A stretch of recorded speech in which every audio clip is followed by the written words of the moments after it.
Hello everyone, my name is Samiah Ghounaim. I'm a lecturer of languages at King Saud bin Abdulaziz University and a PhD candidate at the University of Warwick Center for Applied Linguistics. Today I will be presenting some findings from my research, particularly about the role of peer input in collaborative reflective practice in intercultural training.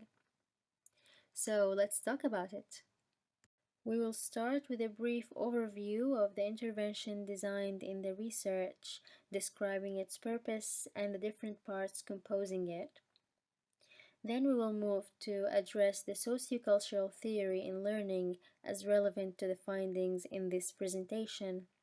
After that, we will discuss some data extracts, their analysis, and we will look at some roles of peer input, and finally, we will address some discussion points.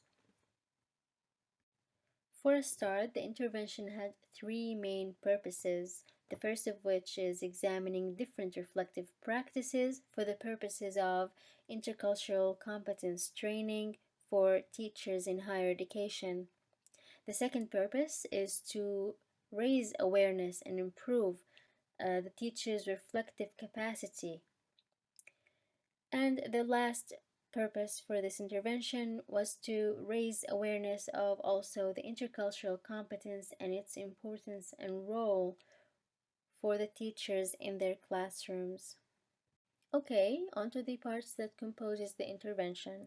We have three main parts, the first of which is diagnostics. This part was critical to identify the points that the teachers participating in the research needed the most to have as content in the intervention. We did this through interviews with teachers, with the participating teachers, and also through observations of their classrooms.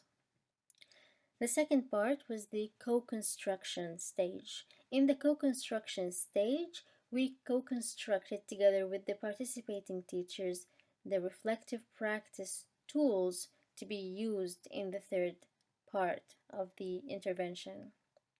The co-construction was done mainly in three different parts or three different types. The first was the critical incident based, which was called the 3D vignettes, and it's a separate part that we will not discuss in this presentation.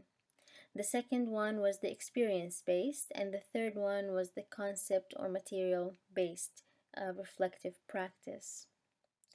The third part composing the intervention is the CRP sessions, that is short for collaborative reflective practice, and this was a series of sessions where the co-constructed tools were used and discussed, and all the data that we will be discussing in this presentation come from the CRP sessions.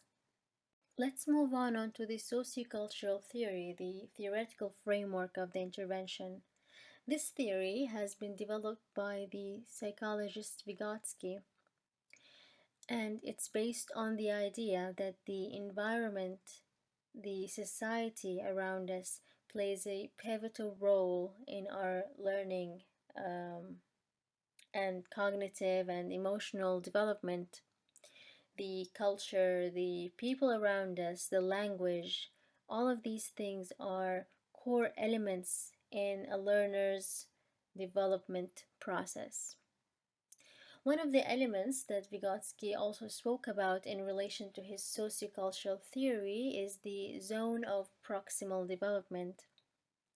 This zone is defined as the gap between what a learner can do independently and what they can do with guidance, with help from a more knowledgeable peer, perhaps, or a guidance of a teacher, for example. In this research, the zone of proximal development will be very evident, or will become very evident when we examine some of the data extracts on the role of peer input in the learning process. So, for today, I will be addressing three main types of peer input that I have come across in my research. The first of which is peer affirmation or feedback, and it refers to positive support from peers for a participant's contribution to the discussion, whether it is by active listening or by affirming an agreement. The second type is collaborative conceptualization, and this type happens when two or more participants are collaborating and helping each other in breaking down and assigning meaning to complex concepts presented to them in the discussion. The third type discussed today is peer challenging, and this peer input refers to this type of peer input refers to the process where one of the participants in the discussion starts challenging another participant's conviction or opinion, demanding them to elaborate on their opinion or to explain themselves more. And this type is particularly interesting in how it changes and plays around with the dynamics of the discussion and the roles assigned in the discussion, as we will see in the examples to follow. This extract is an example for the input type peer affirmation or feedback. This extract took place after the participants had taken an experiential learning activity, and the interviewer, or sorry, the facilitator in this case, is asking them about how they felt during the experience. Huda, Lucy, Susan, and Sana all did the experience, and they all agreed that they felt uncomfortable. So first of all, now they acknowledge each other's feelings, and they know that they felt the same. Lucy, however, on line 6 shares a different description of the feeling uncomfortable, which is a bit awkward. Yeah. The interviewers addresses Lucy specifically by repeating what she had said and asks how come. Instead of Lucy responding, we see Susan and Huda and Sana responding. They say it was really hard to do. Huda agrees, Sana as well, because it went against my natural inclinations, and we see no trace of Lucy responding to the question that was addressed to her originally. This is one of the influences of peer affirmation that we see in this extract for now, but also we see it in other extracts that for time limitation I will not be able to share here on this presentation. But it also supports that the participant who is contributing to the discussion would feel easier about sharing their ideas and sharing their understanding and sharing their personal experiences. Let's move on. This extract is an example for the input type collaborative conceptualization. Huda had previously shared her opinion that family background is a crucial element of intercultural communication. The facilitator asked her about her understanding of what a family background would do.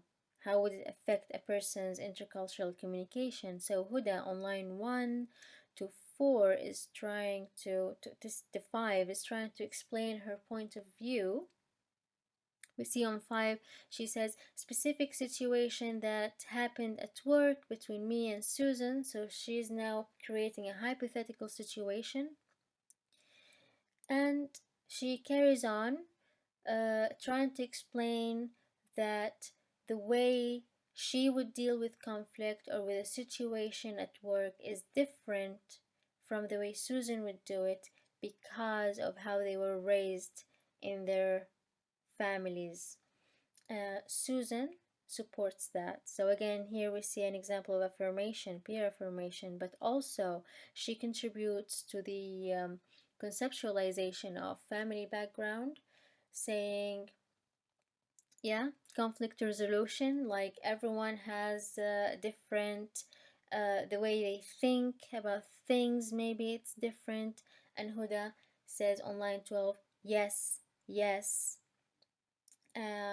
this is how I thought.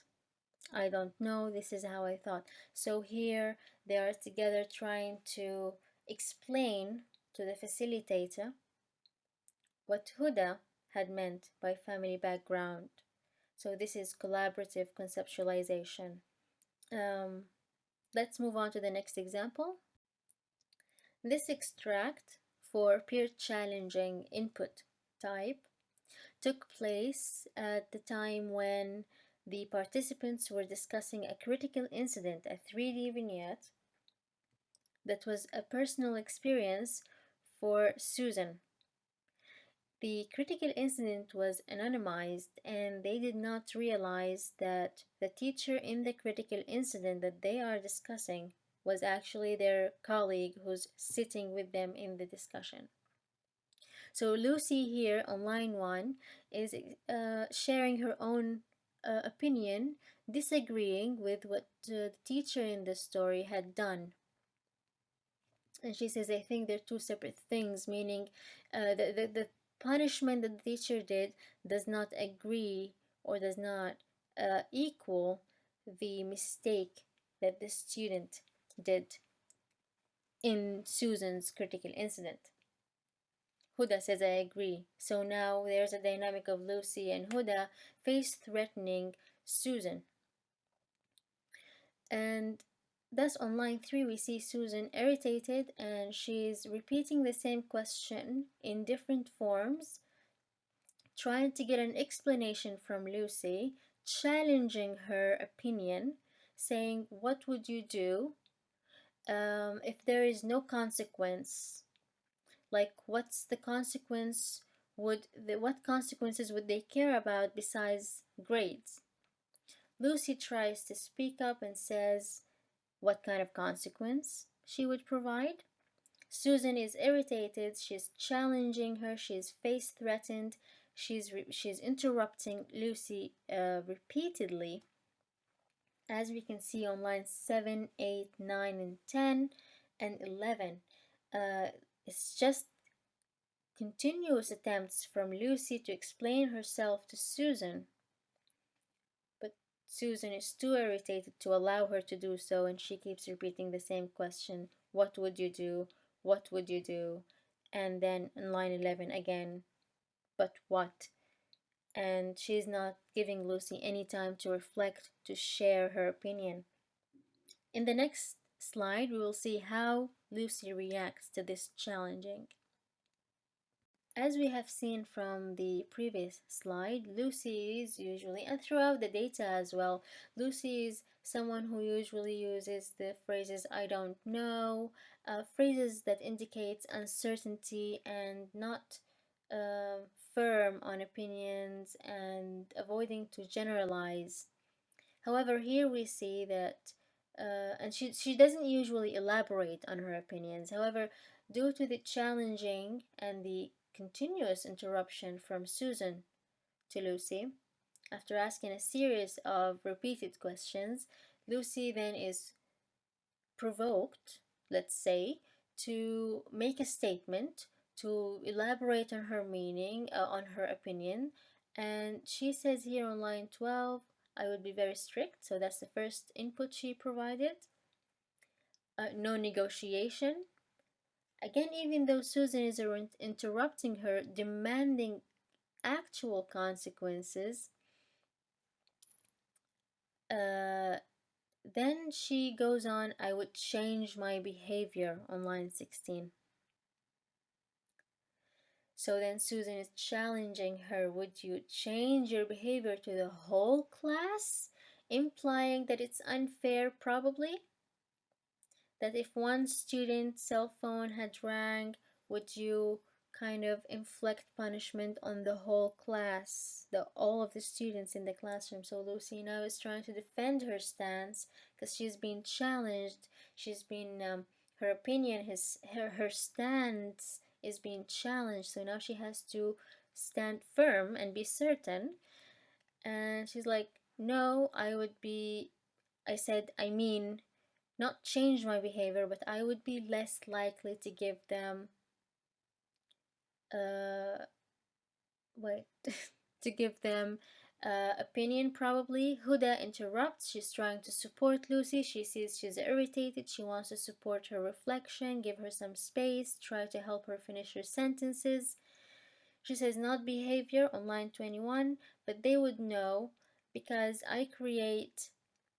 one of my things I do is I create a relationship. So now she's explaining what she does, what she normally does in her classroom. This is way more elaboration than it is used or that is usual for Lucy.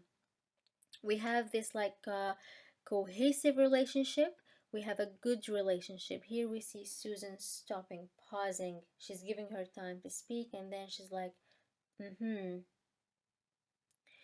For time limitation, I will not be able to share more interesting extract, but Susan had shared afterwards in an interview that she was very interested in seeing some different viewpoints, and it had made her think about her classroom policies. However, the point here is not does it change their mind. The point here, as we said in the beginning, is raising awareness. Let's move on to the final slide. Okay, so far what we have seen regarding the role of peer input, three different types we have examined, only three different examples, but in general we could get a glimpse of the level of engagement the participants are given because of, say for example, the peer challenging. There is more personal engagement, there is challenging, there is I need to defend my stance, there is more certainty. For affirmation, they are all engaged, they are sharing each other's feelings, they are supporting each other's feelings by explaining each other's feelings.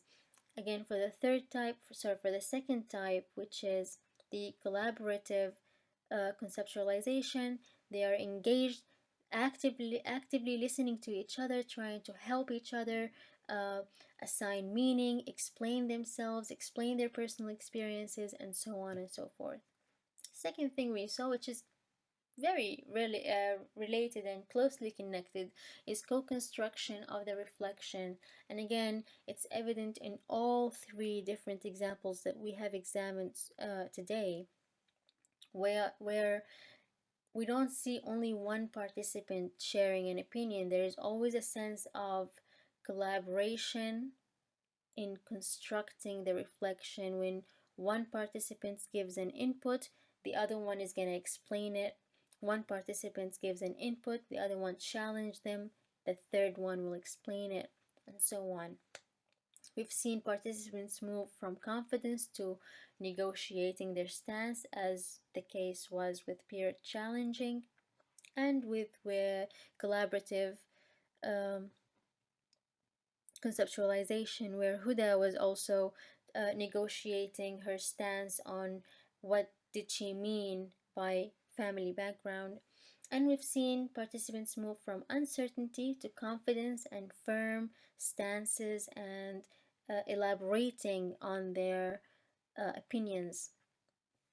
In conclusion, this is just so far the role of peer input basically is signifying that practitioners are at the center and at the core of this intervention. They are leading the discussion, they are constructing the reflection, they are supporting each other, and they are affecting the whole dynamic of the CPR sessions that we have examined extracts from. In the end, I'd like to say thank you very much for watching my presentation. I hope it was interesting and you took something from it.